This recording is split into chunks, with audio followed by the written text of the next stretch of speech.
जय हिंद, जय भारत। मैं योगा रमेश विजारनिया मेरे सभी साधकों और दर्शकों का तहे दिल से हार्दिक अभिनंदन करता हूं। साधकों, मेरे इस वीडियो में आज मैं आपको बताऊंगा कि ये जुलाई, अगस्त और 15 सितंबर तक क्या आप प्राणायाम करें जिससे आपका शारीरिक स्वास्थ्य हमेशा स्वस्थ और निरोग रहे।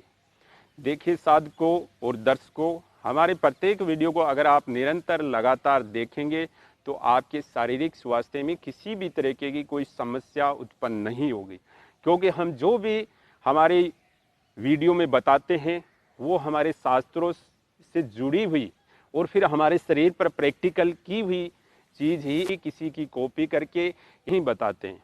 क्योंकि पहले हम हमारे शरीर पर प्रैक्टिकल करते हैं, चाहे आसन हो, चाहे प्राणायाम हो, चाहे खाना पीना हो, चाहे मौसम से जुड़ी हुई कोई भी चीज़ हो, पहले हमारे शरीर पर देखते हैं कि वो सही है या गलत है, उसके बाद में ही हम आपको बताते हैं। साधकों, आपने हमारे प्राणायाम देखे होंगे। हमने जो भी प्राणायाम बताया है वो हमारे मॉडर्न साइंस, हमारे योग दर्शन, हमारे आयुर्वेद दर्शन, प्राकृतिक चिकित्सा को देखते हुए ही आपको वो प्राणायाम बताए हैं, ताकि वो प्राणायाम आपके शरीर में कोई भी रोग बीमारी पैदा ना करे और आपके शरीर को हमेशा स्वस्थ और निरोग रखे। क्योंकि साधकों और दर्शकों, मैं जानता हूँ गृहस्थ आश्रम कैसी चीज़ होती है। गृहस्थ आश्रम में रहना, गृहस्थ आश्रम में कई समस्याओं का सामना करना बहुत मुश्किल होता है कि इंसान को कई बार ऐसी ऐसी परिस्थितियाँ आ जाती है कि उसको उस परिस्थितियों से मुकाबला करना पड़ता है। तो उन सारी परिस्थितियों को ध्यान में नज़र में रखते हुए हमने वो प्राणायाम बताए हैं कि इंसान उस प्राणायाम को करेगा तो निश्चित तौर पर उसके विचार, उसकी भावनाएं, उसके अंदर के ऑर्गन, उसके अंदर के एंजाइम, उसके अंदर के जितनी भी ग्लैंड है, इंटरनल ग्लैंड, वो स्वस्थ और मस्त रहेगी। तो उसको हमने देखा है पहले, ताकि इंसान के शरीर पर किसी भी तरीके का कोई गलत प्रभाव ना पड़े। तो आज ही हम आपको प्राणायाम बता रहे हैं। ये प्राणायाम अगर आप धीरे धीरे आराम से करेंगे तो निश्चित तौर पर ये जो मौसम चल रहा है, जो आपके शरीर के अंदर का शोधन चलता है इस महीने में, अगर आप इस महीने में ये प्राणायाम करोगे तो 100% फ़ायदा मिलेगा। और हमने जो वीडियो इससे पहले बनाए हैं जुलाई अगस्त के महीने के, वो आप कृपया करके खाने पीने की चीज़ों का ध्यान रखेंगे और ये काम करेंगे तो आपको 100% फ़ायदा मिलेगा। और हमने सारे वीडियो बना रखे हैं कुंजल क्रिया का, जल नीति का और विरेचन का, संघ प्रक्षालन का। हमारा वीडियो सर्च कर ले, संघ प्रक्षालन योगा रमेश और कुंजल योगा रमेश क्रिया से आप सर्च कर ले, जल नीति योगा रमेश से सर्च कर ले। अगर आप ये चीज़ें इन महीनों में करेंगे, जुलाई अगस्त और 15 सितंबर तक, तो मैं आपको लिख के देता हूँ कि आपके शरीर के अंदर के ऑर्गन सारे क्लीन हो जाएंगे, साफ हो जाएंगे।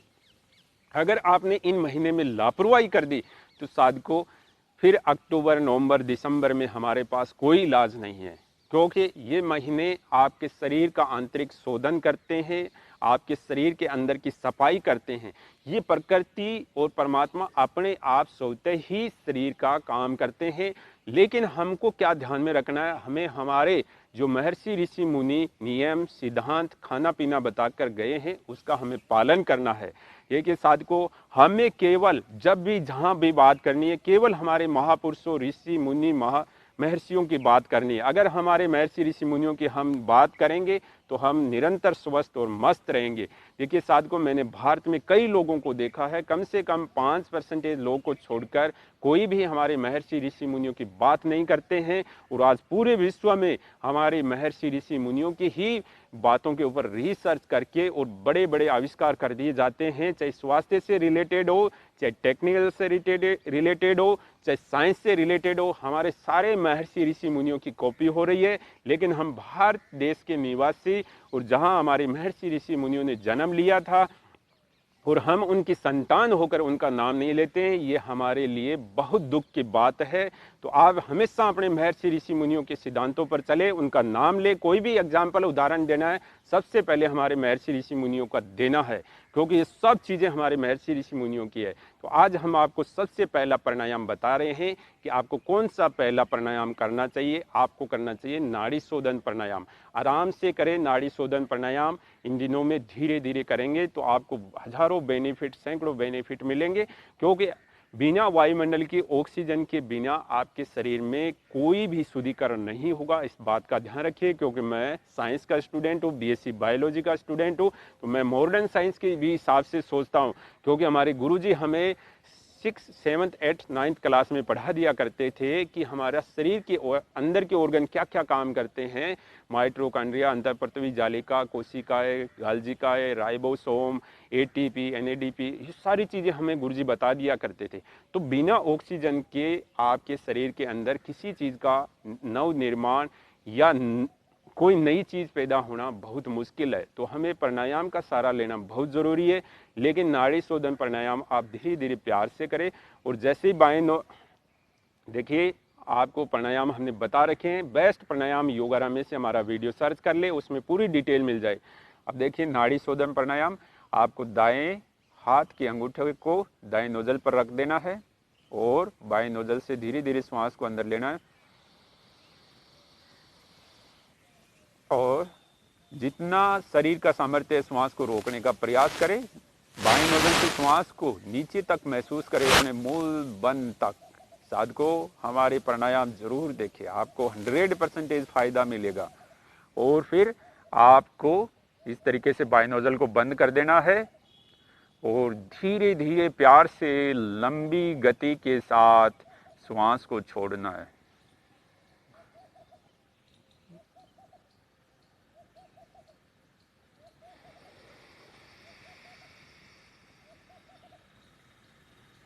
और फिर जैसे ही आप श्वास को रोकते हैं, थोड़ी देर यथा सामर्थ्य का ध्यान रखें।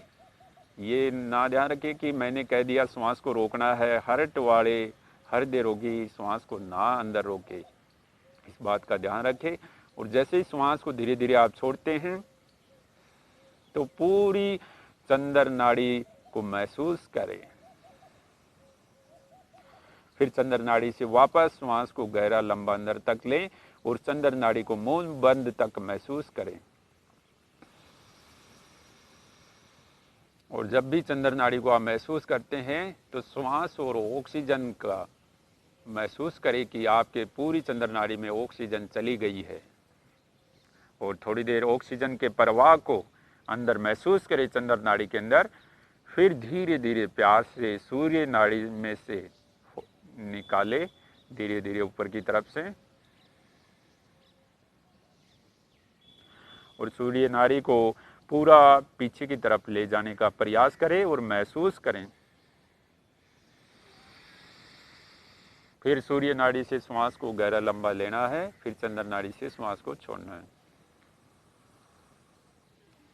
इस तरीके से अगर आप चंद्र नाड़ी, सूर्य नाड़ी को महसूस करते हुए ऑक्सीजन और प्राणवायु और श्वसन क्रिया करेंगे, श्वास और प्रश्वास की क्रिया करेंगे, पूरक, रेचक और कुंभक की क्रिया करेंगे, तो ये नाड़ी शोधन आपके शरीर के अंदर जो आपकी प्राणवायु है उसकी अच्छी करेगा। और जैसे प्राणवायु आपकी अच्छी होगी, आपका ऑक्सीजन का बैलेंस अच्छा होगा, तो आपका शरीर ऑटोमेटिक स्वतः ही अच्छा हो जाएगा। इसके बाद में देखिए साधकों, हम बताते हैं उज्जाई प्राणायाम। ये उज्जाई प्राणायाम इतना बेस्ट है, हमारी हठ प्रतिभिका में श्री स्वात्मा राम जी ने और हमारे राजस्थान में पैदा हुए स्वामी चरणदास जी ने इसके बारे में बहुत अच्छा तरीके से समझाया है। अगर ये प्राणायाम आप कहीं भी खड़े होकर, बैठकर, चलते फिरते कहीं भी कर सकते हैं, इसमें कोई रोक टोक और कोई कंडीशन नहीं है। जब भी आपको गले में खराश लगे, कोई कफ से रिलेटेड समस्या लगे, तो उज्जाई प्राणायाम आप वहीं खड़े खड़े कर सकते हैं। जैसे मैं कहीं मार्केट में जाता हूँ, मेरे को कोई गले में खराश लगती है, मैं थोड़ी दूर साइड में होकर ये उज्जाई प्राणायाम ऐसे ही कर लेता हूँ, खड़ा खड़ा।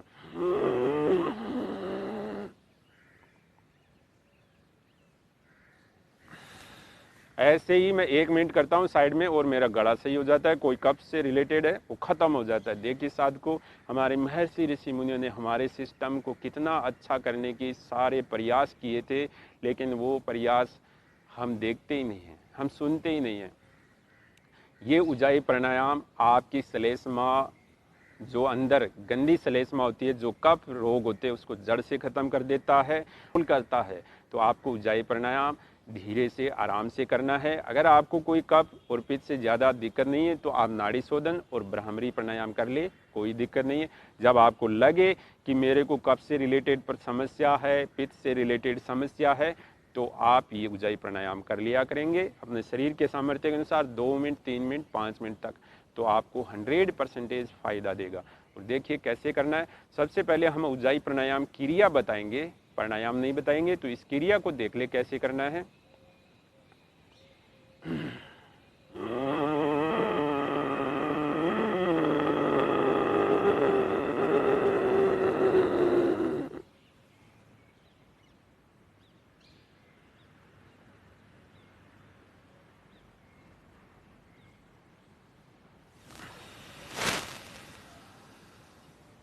देखिए जैसे आवाज़ आती है प्राणायाम में तो वो क्रिया हो जाती है। और जैसे हम ऊंचाई प्राणायाम करेंगे तो कंठों को टाइट रखेंगे और हमारे दोनों नोजल से श्वास को पेट तक गहरा लंबा लेंगे और फिर चेस्ट के अंदर पूरा श्वास गहरा लंबा भर लेंगे। उसके बाद में हमको बाएं नोजल से श्वास को छोड़ना होता है। ऊंचाई प्राणायाम योगा रमेश से हमारा वीडियो सर्च कर ले, काफ़ी वीडियो बनाए हुए और काफ़ी चीज़ों को अच्छे तरीके से एक्सप्लेन किया हुआ, वो देख ले। अब हम आपको ऊंचाई प्राणायाम बता रहे हैं, एक बार देख ले।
तो इस तरीके से ऊंचाई प्राणायाम होता है साधकों। अब हम बताते हैं आपको ब्राह्मरी प्राणायाम। अब देखिए ब्राह्मरी प्राणायाम आपको इस तरीके से करना है। दोनों हाथ के अंगूठों को कान के अंदर डाल दें, फिर अंगुलियों को इस प्रकार, और फिर गहरी लंबी दोनों नाक से सांस लें और ओंकार की ध्वनि का अपने दिमाग के अंदर गुंजन करना है भंवरी की तरह।